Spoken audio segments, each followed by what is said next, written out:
Après avoir expliqué ce qu'était un bilan comptable et un compte de résultat lors de mes tutoriels précédents, d'ailleurs je vous invite à les visionner si ce n'est déjà fait, cette vidéo vous expliquera à l'aide d'outils financiers comment déceler la fragilité ou les fragilités d'une situation financière d'une entreprise. En l'occurrence, comment une entreprise peut voir sa trésorerie fragilisée par un manque d'indicateurs ou un manque de gestion. Alors, le thème que j'aborderai sera d'expliquer une trésorerie nette d'une entreprise ou d'une société, toujours à l'aide d'un exemple simple. Si nous souhaitons expliquer la constitution de la trésorerie, ici, la trésorerie est négative à hauteur de 82 850 euros. C'est-à-dire que j'ai un découvert bancaire, donc une dette vis-à-vis de la banque. C'est pour cela que les découverts bancaires se trouvent au passif du bilan. Nous devrons au préalable passer d'un bilan comptable à un bilan fonctionnel. Par la suite, nous les élaborerons et expliquerons bien sûr dans le détail la formule suivante. Trésorerie nette égale fonds de roulement net global ou FRNG moins besoin en fonds de roulement ou BFR. Alors qu'est-ce qui peut expliquer que la trésorerie peut être dégradée?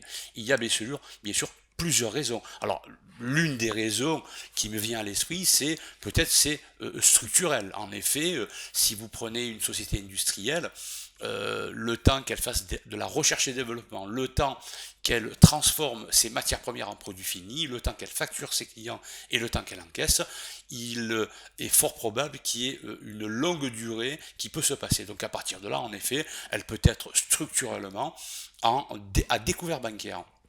Alors, autre possibilité, il y a peut-être eu trop d'investissements en immobilisation, trop anticipé, ou des affaiblissements des capitaux propres que j'ai ici, constitués par le capital, les réserves, c'est-à-dire les bénéfices qui n'ont pas été distribués, et le résultat de l'exercice, c'est-à-dire le bénéfice ou la perte de l'exercice comptable. Alors bien sûr, le détail, je vous le rappelle, que du résultat de l'exercice, si je veux avoir le détail, si je veux faire une étude plus poussée, je vais devoir plutôt travailler dans le compte de résultat et non pas dans le bilan. Le résultat de l'exercice qui se trouve au bilan n'est qu'une synthèse, si vous voulez, du compte de résultat. Eh bien, ce résultat peut être pas à la hauteur dans la mesure où, je sais pas moi, les marges commerciales ne sont pas assez performantes. Donc cela influe implicitement sur le résultat de l'exercice qui s'est affaibli et qui n'a pas été optimisé. Autre possibilité, eh bien, il peut y avoir aussi un affaiblissement des capitaux propres par une distribution des bénéfices aux associés ou aux actionnaires trop massive. Distribution de bénéfices, c'est ce que nous appelons les dividendes. Il se peut aussi que les clients ne soient pas relancés régulièrement. Donc, ils mettent du temps à payer. Ou que les stocks soient trop importants et on anticipe trop sur les stocks. Donc, à partir de là, on paye trop vite les fournisseurs, ce qui peut affaiblir aussi notre trésorerie. Et il y a aussi la possibilité de voir une société ne pas négocier ses lignes de crédit avec les fournisseurs, c'est-à-dire les délais de paiement qu'on pourrait éventuellement négocier pour avoir des délais de paiement plus éloignés. Alors, passons à présent du bilan comptable au bilan fonctionnel, mais avant tout, qu'est-ce qu'un bilan fonctionnel? Un bilan fonctionnel me permet en fait, via le bilan comptable, de retraiter ce bilan comptable par masse. Alors, il y a plusieurs masses. Il y a ce que nous appelons les ressources stables que vous avez ici. C'est quoi les ressources stables? Les ressources stables sont considérées comme des ressources de financement durables à plus d'un an, à moyen et long terme. Ces derniers sont composés bien sûr par les capitaux propres, par des dettes financières, c'est-à-dire des emprunts à moyen et long terme, et aussi, je vous rappelle que nous sommes en train d'essayer de expliquer la trésorerie nette, donc à partir de là, toutes les opérations qui n'influent pas la trésorerie doivent être un petit peu neutralisées. En l'occurrence, vous avez les amortissements sur les immobilisations ainsi que les provisions. Alors une provision, c'est quoi? C'est en comptabilité, il y a un principe qu'on appelle principe de prudence, c'est que à l'inventaire d'un bilan en fin d'année, je dois, moi, déceler tous les risques qu'encourt la société. Par exemple, le risque de ne pas me faire payer par les clients. À partir de là, je peux anticiper une écriture un peu hybride, qu'on appelle provision pour créance douteuse. Donc j'anticiperai sur une éventuelle perte du chiffre d'affaires que j'aurais facturé à ces clients. Je peux aussi avoir d'autres types de risques. En l'occurrence, par exemple, je n'ai pas respecté les délais de livraison à certains de mes clients en fin d'année, et dans mes conditions générales de vente, je précise bien, via une clause, que dans le cas où je ne respecte pas ces délais de livraison, je m'engagerai à payer des astreintes. Ben là, le risque existe. À partir de là, je vais devoir comptabiliser une provision pour risque. Donc rappelez-vous, l'essentiel, c'est que une provision, quelle qu'elle soit, ou un amortissement, n'influera jamais la trésorerie. Hein. À partir de là, quelque part, ce type d'opérations n'ont rien à faire, entre guillemets, en finance. En finance, on ne raisonne qu'en cash. En résumé, pour expliquer la trésorerie nette, nous ne devrons retenir que les postes du bilan qui influent réellement ou qui ont déjà influé réellement la trésorerie. Alors, ensuite, autre masse, il y a les emplois stables. Les emplois stables, c'est très simple, ce n'est que les immobilisations brutes. Pourquoi je dis brutes? Parce que c'est ce que nous avons payé. Donc surtout ne pas prendre le net, parce que le net sont la résultante des immobilisations brutes, déduction faite des amortissements. Autre masse, ce sont ce que nous appelons les emplois non stables. Les emplois non stables, c'est des emplois, des actifs à court terme, à moins d'un an, qui recouvrent les stocks, les créances clients et autres créances. Je peux aussi bien avoir un crédit de TVA par exemple. Et les ressources non stables, c'est les dettes. Rappelez-vous aussi que des dettes, finalement, ce sont des ressources de financement. Lorsque un fournisseur m'accorde un crédit, eh bien, il m'accorde une ressource de financement qui me permettra éventuellement d'octroyer des crédits à mes clients. Donc ces ressources non stables, toujours à moins d'un an, ce sont les dettes fournisseurs, les dettes sociales et fiscales et autres dettes.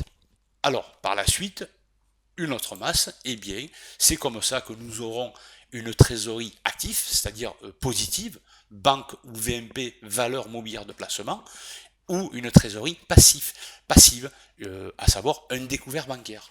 Voilà comment est constitué un bilan fonctionnel. Ce n'est qu'un retraitement d'un bilan comptable en emploi stable, ressources stables, emploi non stable, ressources non stables.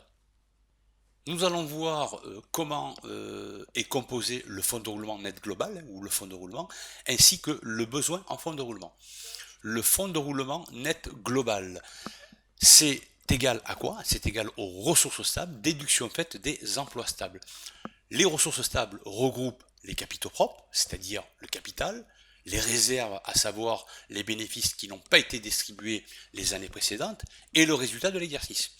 Les dettes financières, en l'occurrence les emprunts à moyen et long terme, ne pas tenir compte bien sûr des découverts bancaires, tout ce qui est provision pour risque et charges, et amortissement et provision. Alors je vous rappelle que ces postes, provision pour risque et charges, amortissement et provision, n'influant pas la trésorerie, doivent être neutralisés dans les ressources stables. Et pour les emplois stables, ce ne sont que les immobilisations brutes. Pour le besoin en fonds de roulement, cela sera les ressources non stables, déduction faite des emplois stables. Lorsque je dis ressources, bien sûr, il faut sous-entendre des ressources de financement. Les ressources non stables, cela concerne les dettes fournisseurs, les dettes sociales et fiscales, et les autres dettes. Pour les emplois non stables, principalement cela sera les stocks, les créances clients et les autres créances. Si à présent nous devons calculer notre trésorerie par rapport à notre exemple, eh bien pour calculer le fonds de roulement, je vais devoir tenir compte des emplois stables. Là, les emplois stables, ce sont les immobilisations brutes. Là, j'en ai pour 1 66 924 que j'ai ici. Pour les ressources stables, cela concerne bien sûr les capitaux propres pour 293 850, les emprunts à moyen et long terme, 80 500 euros, et le total des amortissements et provisions. Donc là, dans mon exemple, j'ai 631 000 euros d'amortissement cumulé et 10 000 euros de risque que les clients, de provision. Pourquoi j'ai provisionné? Parce que les clients, apparemment, j'ai de gros doutes qu'ils ne me payent pas. Donc j'ai anticipé une éventuelle perte. J'ai donc comptabilisé une provision à hauteur de 10 000 euros. Alors, ensuite, donc, par différence, ressources stables, déduction faite des emplois stables. Là, on peut voir que les ressources stables sont inférieures aux emplois stables. C'est-à-dire que les ressources de financement stables n'ont pas été suffisantes pour financer toutes les immobilisations. Donc, j'ai un fonds de roulement négatif. En ce qui concerne le besoin en fonds de roulement, je ferai la différence entre les emplois non stables. En l'occurrence, j'en ai pour 206 500 euros, regroupant le poste stock et le poste client brut. Les ressources non stables sont de 174 255 euros, regroupant les fournisseurs à hauteur de 162 090 euros et des dettes sociales et fiscales pour 12 165 euros. J'ai donc un besoin en fonds de roulement de 32 245 euros. Qu'est-ce que cela veut dire? Cela veut dire tout simplement que mes ressources de financement non stables, c'est-à-dire à court terme, de 174 000 euros 255, ne sont pas suffisants pour financer la totalité de l'argent que j'ai dehors. En l'occurrence, le poste client, c'est 115 000 euros, je ne les ai pas encore en caisse. Et j'ai aussi un stock de 91 500 euros que je n'ai pas encore vendu. Dans le principe, et afin de respecter un équilibre financier et de ne pas se retrouver avec une trésorerie exagérément négative, la règle d'or à respecter est d'avoir en théorie un fonds de roulement positif. Ce n'est pas le cas dans mon exemple. Et suffisant afin de financer un éventuel besoin en fonds de roulement. Donc là, par exemple, si j'avais voulu avoir une trésorerie égale à 0, j'aurais dû avoir un fonds de roulement positif de 32 245 euros. 32 245 euros moins 32 245, cela nous ferait 0 de trésorerie. Alors, si le fonds de roulement donc est inférieur aux besoins en fonds de roulement, cela veut dire que la trésorerie va être négative. Si maintenant le fonds de roulement est supérieur aux besoins en fonds de roulement, cela veut dire que ma trésorerie sera positive. Donc, en résumé, nous aurons bien sûr, en appliquant la formule, trésorerie nette égale fonds de roulement moins besoin en fonds de roulement, donc le fonds de roulement est négatif à hauteur de 50 605 euros. Si je la rajoute à cela un besoin en fonds de roulement qui par défaut est négatif, enfin, qui n'est pas bon pour la bonne trésorerie, la bonne marche d'une trésorerie, cela me donnera une trésorerie négative et c'est là où je retrouve ma trésorerie de 82 850 euros. Alors, allons plus loin dans l'explication quand même du besoin en fonds de roulement. Alors, comme je le mets dans ce slide, l'existence d'un besoin en fonds de roulement est la résultante entre le décalage des paiements consentis par les fournisseurs et l'encaissement des clients ainsi que l'importance des stocks. Alors, prenons un exemple. Imaginons que nous sommes, alors là j'ai oublié un S, ne m'en veuillez pas, nous sommes le 1er octobre N et achetons à un fournisseur 1000 euros de marchandises. Cette marchandise, je ne la paierai que à 30 jours. Donc, je néglige la TVA. Le même jour, le 1er octobre, nous vendons cette marchandise à un client 3000 euros. Nous lui consentons par contre à ce client un crédit de 60 jours. Donc l'encaissement, si je livre le 1er octobre, je n'encaisserai cette facture que le 30 novembre. Alors au 1er octobre, imaginons que nous ayons une banque positive de 2000 euros. Alors si je dois faire un petit schéma, donc là, le 1er octobre, je démarre avec un solde bancaire de 2000 euros. La marchandise que je paye au fournisseur, que j'ai acheté le 1er octobre, comme je le paye à 30 jours, je le paierai le 31 octobre. Cette marchandise, j'encaisserai cette marchandise de mon client que le 30 novembre, comme nous l'avons vu dans l'énoncé. Eh bien, donc ce n'est que au 30 novembre que je verrai ma trésorerie passer à 4000 euros. Eh bien, la différence entre le 31 octobre et le 30 novembre, c'est ce que nous appelons le besoin en fonds de roulement. Ce besoin en fonds de roulement est dû au décalage entre le délai que j'ai mis pour payer mon fournisseur et le délai que j'ai mis pour encaisser de mon client. Comment puis-je en fait maîtriser et améliorer éventuellement le besoin en fonds de roulement pour ne pas dégrader ce besoin en fonds de roulement. Donc plus le besoin en fonds de roulement se dégrade, grossit, plus ma trésorerie sera en difficulté. Donc la maîtrise du besoin en fonds de roulement est très très importante. Entre autres, je pourrais éventuellement calculer ce que nous appelons des ratios. Un ratio, par exemple, stock. Et je dois me poser la question, à combien de jours moyen le stock met à se renouveler? Plus vite le stock se renouvelle, plus vite, cela veut dire quoi? Cela veut dire que je vends rapidement mon stock. Il faut aussi que je vérifie le ratio client. À combien de jours les clients me payent la société. Il y a aussi le ratio fournisseur, à combien de jours la société paye ses fournisseurs. Donc il existe en fait plusieurs façons de calculer les ratios.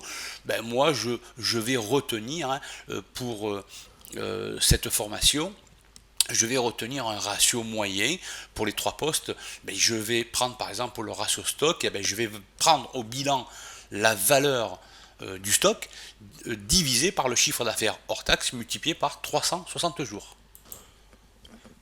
Pour calculer le ratio client, vous prendrez le poste client qui se trouve au bilan, à l'actif du bilan, divisé par le chiffre d'affaires TTC cette fois-ci. Pourquoi TTC? Il faudra rajouter la TVA parce que le poste client au bilan est en TTC. Donc cela, je le multiplierai par 360 jours. Le ratio fournisseur, je prends aussi au passif du bilan les dettes que j'ai envers mes fournisseurs. Et là, c'est pareil, je vais diviser par un chiffre d'affaires TTC. Pourquoi? Parce que les dettes fournisseurs sont au bilan en TTC. Et cela aussi, je le multiplierai par 360 jours. Dans mon exemple, donc, imaginons que nous ayons un chiffre d'affaires de 1 500 000 euros hors taxe. Si je rajoute la TVA à un taux de 20%, j'aurai un chiffre d'affaires TTC de 1 800 000 euros. Donc, si je devais calculer mon ratio stock, je prends 91 500 euros que j'ai au bilan, à l'actif, je divise par 1 500 000 euros, c'est-à-dire le chiffre d'affaires hors taxe, multiplié par 360, et j'ai à peu près 22 jours. Cela veut dire que mon stock tourne tous les 22 jours. Alors est-ce que c'est bon, est-ce que c'est pas bon? Tout dépend de la situation de la société. Si ma société peut être livrée en une semaine, je dirais que 22 jours c'est trop. Donc il va falloir faire un travail pour diminuer ce stock. Mon ratio client, là, mes calculs me donnent 23 jours. Là aussi, ça dépend. Si en moyenne, je donne au maximum, en tout cas, 15 jours de crédit à mes clients, cela veut dire que par différence, 23 moins 15 jours, mes clients mettent du retard à me payer. Et le ratio fournisseur, et là j'ai 32 jours, là c'est pareil, s'il y a une possibilité de rallonger un petit peu ce délai paiement à mes fournisseurs, ma trésorerie s'en sentira mieux, nécessairement. Voilà, donc là ce que je dis c'est que les ratios de rotation trouvés doivent être analysés avec prudence. Dans notre exemple, le ratio stock est de 22 jours. La question à se poser, c'est est-ce que ce ratio est normal? Mes fournisseurs pourraient peut-être me livrer en une semaine. Dans ce cas de figure, ce ratio est mauvais, dans la mesure où j'achète trop vite auprès de mes fournisseurs. Donc je paye trop vite. Alors, dernier point qui a son importance sur la maîtrise aussi du besoin en fonds de roulement. Donc, sachez que le besoin en fonds de roulement est proportionnel à l'évolution du chiffre d'affaires. Si vous respectez les délais paiement, les mêmes délais de paiement à vos fournisseurs et que les clients respectent les mêmes délais d'encaissement, nécessairement, et que votre ratio stock est toujours le même, nécessairement, si votre chiffre d'affaires évolue, nécessairement, votre besoin en fonds de roulement va évoluer au même rythme que votre chiffre d'affaires. Il va donc falloir faire très attention dans le cas où vous prévoyez d'avoir un chiffre d'affaires pour l'année d'après en évolution. Faites très attention que votre besoin en fonds de roulement, vous pourrez le financer soit par un fonds de roulement supérieur, soit par exemple, des délais de paiement à vos fournisseurs un peu plus importants. Voilà, cette formation est à présent terminée. Quant à moi, je vous donne rendez-vous dans un prochain tutoriel. Je vous remercie, à bientôt et au revoir.